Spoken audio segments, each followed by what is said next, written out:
বন্ধুরা কেমন আছেন সবাই? আশা করি অবশ্যই ভালো আছেন। আজকে আমরা যে বিষয়টা নিয়ে আলোচনা করব সেটা হচ্ছে বিবাহ বিচ্ছেদ বা তালাক সংক্রান্ত বিষয়টা।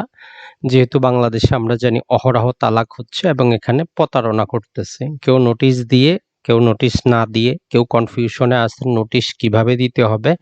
তো আজকের এই ভিডিওটা যদি আপনি শুরু থেকে শেষ পর্যন্ত দেখেন, আপনি বুঝতে পারবেন যে নোটিশ দেওয়া কেন বাধ্যতামূলক, না দিলে কখন কার্যকর হবে না তালাকটা, আপনি তালাকের নোটিশ না পেলে কি করবেন, দেশের বাইরে থাকলে কি করবেন, যাবতীয় কিছু আপনারা বুঝতে পারবেন।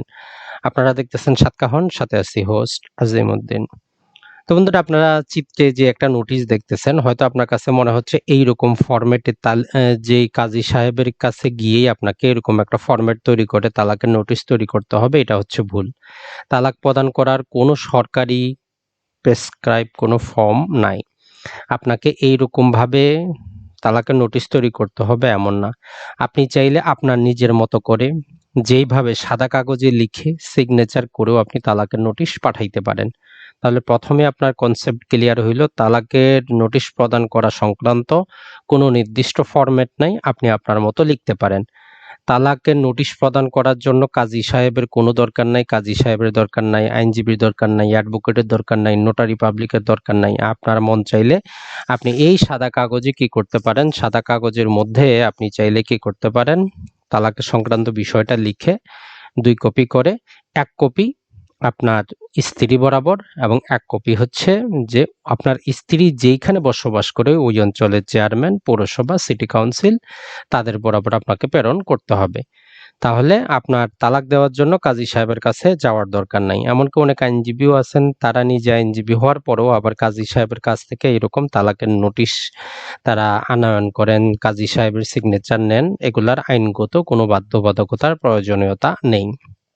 তারপরও জাস্ট আপনি হয়তো বলতে পারেন যে আসলে তালাকের নোটিশে কি কি লেখা থাকে। 1 নাম্বার মনে রাখবেন, তালাকের নোটিশ এখন যদি স্বামী দেয়, স্বামী কোনো প্রকার কারণ উল্লেখ করা ছাড়াই, উইদাউট এনি রিজন, কোনো কারণ উল্লেখ করা ছাড়াই উনি তালাক দিতে পারেন। তবে 100-র মধ্যে 90টার মধ্যে থাকে যে পারিবারিক দ্বন্দ্ব, কলহ, বনিবনা হচ্ছে না। এখন কথা হচ্ছে, যদি স্ত্রী তালাক দিতে আসে, নরমালি কোনো মহিলা তালাক দিতে পারে না, এটা হচ্ছে জেনারেল রুল। কোনো মহিলা যদি তার স্বামীকে তালাক দিতে আসে, প্রথমে আপনাকে দেখতে হবে তার কাবিননামা, বিয়ের যে কাবিননামা, সেইখানে তালাকে তৌফিজের ক্ষমতা দেওয়া আছে কিনা। যদি তালাকে তৌফিজের ক্ষমতা দেওয়া থাকে, তারপরেই স্ত্রী তালাক দিতে পারবে, না হলে তাকে আদালতে মামলা করতে হবে, আদালতের মাধ্যমে তাকে ডিভোর্সটা চাইতে হবে, এটা মনে রাখবেন। এখন কথা হচ্ছে যে তালাকটা আসলে কি শুধু গোপনে নিজে লিখে নিজের কাছে রাখলেই হয়ে যাবে, না কি? তো এই সংক্রান্ত যদি আমরা আইনগুলো জাস্ট একটু যদি আমরা দেখতে চাই, এই সংক্রান্ত আমাদের আইন হচ্ছে যে মুসলিম পারিবারিক অধ্যাদেশ, জাস্ট যেইটা আমরা আপনাদের সামনে যদি একটু তুলে ধরার চেষ্টা করি, মুসলিম ফ্যামিলি ল অর্ডিন্যান্স 1961, মুসলিম পারিবারিক অধ্যাদেশের 7 ধারায় তালাক সংক্রান্ত বিধান বলা আছে। অন্য কোনো আইনে যাই কিছু থাকুক তাতে কিছু যায় আসে না, মুসলিম আইনেও যাই কিছু থাকুক তাতে কিছু যায় আসে না, এই আইনের বিধান অনুসরণ করতে হবে। আপনি বাংলাদেশে যতই ধর্মীয়ভাবে তালাক দেন, আইনগতভাবে 7 ধারার বিধান যদি পালন করা না হয়, ওই তালাক তালাক হিসেবে পরিগণিত হবে না, যেহেতু notwithstanding anything any custom any law বলা আছে। তো এখানে প্রথমেই বলতেছে, যে ব্যক্তি কি করতে চায়, সে যদি তালাক দেওয়ার ইচ্ছা করে তার স্ত্রীকে, তাহলে সে সেটা প্রনাউন্স করবে, উচ্চারণ করবে, এনি ফ্রম হোয়াটসোইভার, যে কোনো ভাবে হোক, আপনি লিখিতভাবে হোক, মৌখিকভাবে হোক, সর্বপ্রথম আপনি নিজে কনফার্ম হয়ে নেবেন আপনার স্ত্রীকে আপনি তালাক দিচ্ছেন। সাথে সাথে গিভ দ্য চেয়ারম্যান নোটিস, চেয়ারম্যানকে 1 কপি আপনি সেটা লিখিতভাবে পাঠাবেন, এবং shall supply a copy to the wife, আপনার স্ত্রী যদি আপনার বাসায় থাকে তাহলে সেখানে, অথবা যদি তার বাবার বাসায় থাকে, নর্মালি বাবার বাসায় থাকে, সেখানে আপনাকে পাঠাইতে হবে। এখন আপনি কিভাবে লিখবেন এটা নিয়ে তো আপনি টেনশনে পড়ে যান। তো আপনার যদি একদম টেনশনই থাকে, এই তালাকের নোটিশ এইরকম লিখতে পারেন, বরাবর চেয়ারম্যান বরাবর, যদি ফরম্যাট আপনার জানা থাকে।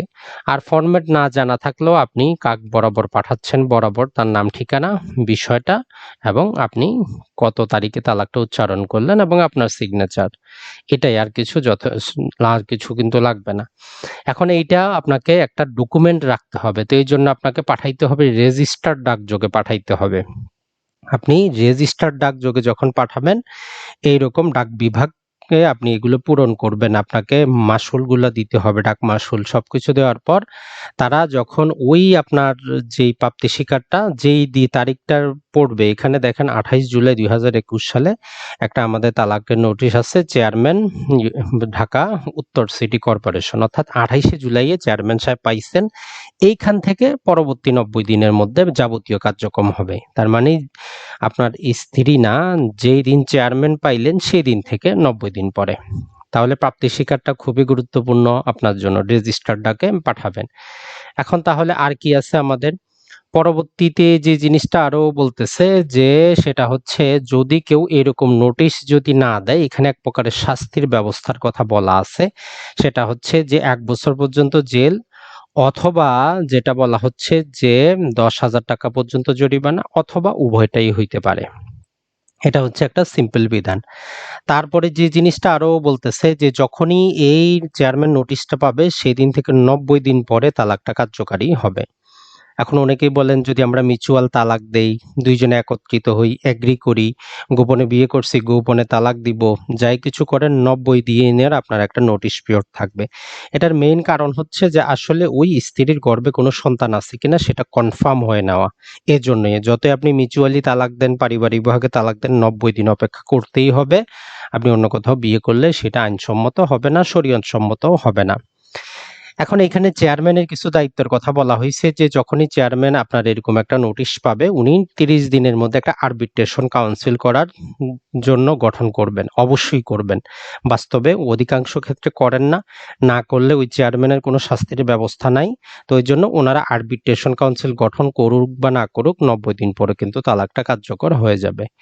এখন অনেক ক্ষেত্রে দেখা যায় স্ত্রী যদি প্রেগনেন্ট থাকে, সেক্ষেত্রে বলতেছে প্রেগনেন্ট যদি থাকে যতদিন ওই সন্তানটা গর্ভে থাকবে ততদিন কিন্তু তালাক কার্যকর হবে না। তাহলে গর্ভবতী স্ত্রী তালাকটা তখনই কার্যকর হবে যখন সে কি করবে, যখন সে বাচ্চা প্রসব করবে, তারপর থেকে 90 দিন পরে সেটা কার্যকর হবে।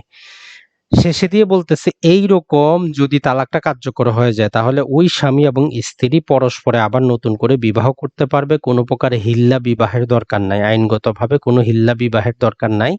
তবে আনলেস দিয়ে তারা বলতেছে যদি এই রকম তৃতীয়বারের পর বেশি যদি হয় তখন কিন্তু অন্য জায়গায় বিবাহ করতে হবে। মানে হচ্ছে যেমন ধরেন আপনি স্ত্রীকে নোটিশ দিলেন, 90 দিন পার হইলো, তালাক কার্যকর হইলো, আবার বিবাহ করলেন। আবার 1 বছর পরে আবার এরকম আপনি তালাক দিলেন, 90 দিন পার হইলো, আবার বিয়ে করলেন। আবার 1 বছর পরে এরকম আবার তালাক দিলেন, 90 দিন পার হইলো। ওই রকম ক্ষেত্রে যেটা বলা হচ্ছে তখন আর পারবেন না 3 বারের বেশি গেলে। এটাই আমাদের তালাক সংক্রান্ত বিধিবিধান। এখন আমরা যদি আরো ডকুমেন্টগুলো সেগুলো দেখি, 1 নাম্বার হচ্ছে আপনি কি করবেন, এই যে নোটিশ ফর্ম বা যে কাগজ যেটা আপনি লিখছিলেন সেটা আপনার কাছে রাখবেন। এরপরে প্রাপ্তি স্বীকার যেটা আপনার এইটা, আর প্রাপ্তি স্বীকারের ডেট থেকে 90 দিন পরে আপনি তালাকটা রেজিস্ট্রেশন করবেন। এখন প্রশ্ন আসে আমাদের কাছে অনেক প্রকার, যেটা সেই প্রশ্নটাই হচ্ছে গুরুত্বপূর্ণ যে অনেক ক্ষেত্রে স্ত্রী নোটিশ পান না, অনেক ক্ষেত্রে চেয়ারম্যানের ওই জায়গায় নোটিশ যায় না। এখন নোটিশ পাইলে কি হবে, না পাইলে কি হবে? তো এই ক্ষেত্রে আইনে কিন্তু যদি কোনো প্রকার ডাউট থাকে, কোনো কিছু না বলা থাকে, তখন আসে আদালতে মামলার বিভিন্ন রায়। তো সেই সংক্রান্ত বিষয়গুলো যদি আমরা উচ্চ আদালতের কিছু বিশ্লেষণ যদি আপনাদের সামনে তুলে ধরার চেষ্টা করি, যেটা আমাদের শিশির ভাই ল ল্যাব থেকে, ওনার ওয়েবসাইট আছে, ফেসবুক পেজ আছে, আপনারা সেটা অনুসরণ করতে পারেন। 1 নাম্বার কথা হচ্ছে তালাকের নোটিশ প্রদান করা বাধ্যতামূলক। তো এই মর্মে হাইকোর্টে অসংখ্য মামলা গিয়েছে, সেইটা সিদ্ধান্ত হচ্ছে একদম পারফেক্ট যে আপনাকে নোটিশটা দিতেই হবে। নোটিশ দেওয়া বাধ্যতামূলক, এটা আপনার অপশনাল বলে লাভ হবে না।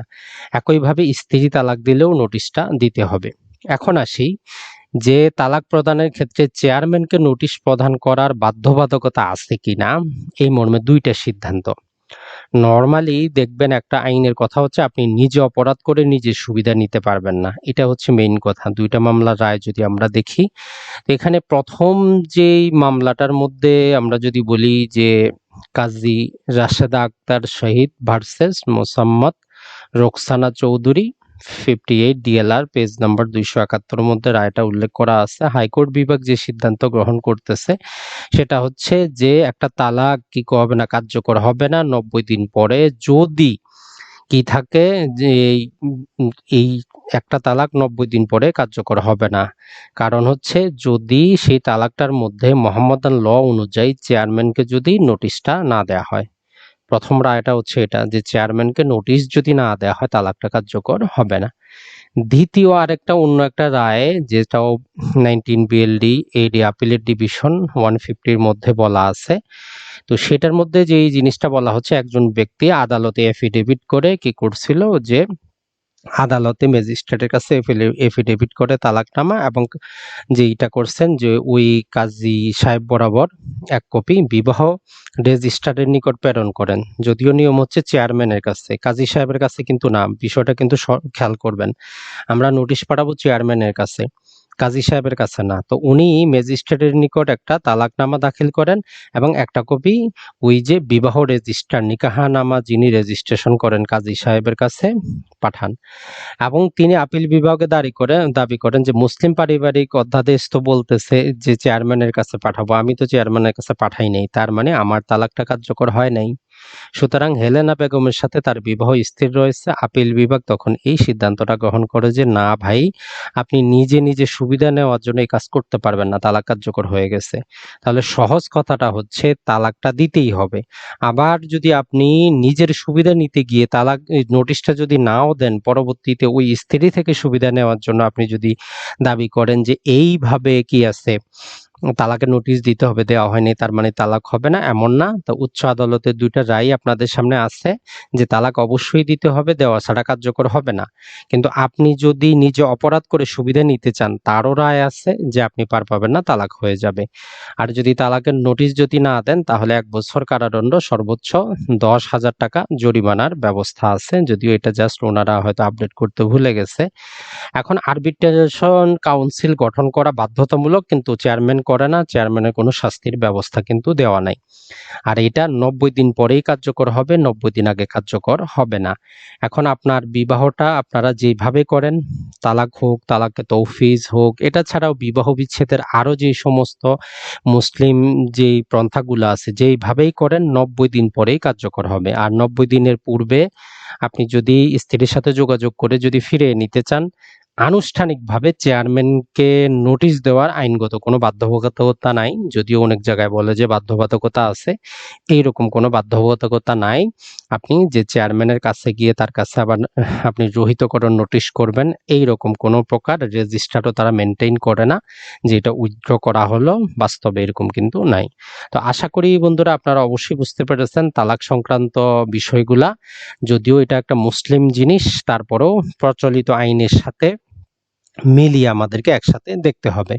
এখন আগামী পর্বে আমরা আলোচনা করব যে মোহরানা এবং তালাক দুইটার মধ্যে কি সম্পর্ক, কখন দিতে হবে কখন দিতে হবে না। ভালো থাকবেন। আসসালামু আলাইকুম।